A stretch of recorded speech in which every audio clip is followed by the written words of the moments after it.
জীবন দিতে হয়, জীবন দেওয়াকে সৌভাগ্য মনে করব।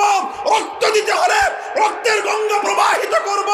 সন্তানদেরকে ইতিম করতে হলে সন্তানরা ইতিম হবে, স্ত্রীদেরকে বিধবা করতে হলে তারা বিধবা হবে। জীবনের বিনিময়ে আল্লাহর জমিনে কোরআনের রাজ কায়েম হওয়া, এটাই আমাদের চূড়ান্ত স্বপ্ন।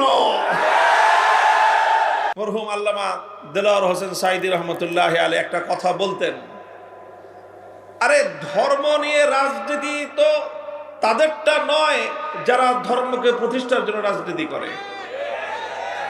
এটা তো আমাদের পরিষ্কার কথা।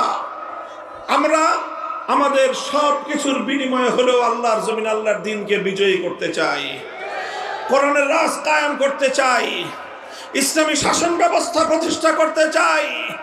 আল্লাহর এই জমিনকে আল্লাহর আইন দ্বারা আমরা শাসন এবং পরিচালনা করতে চাই।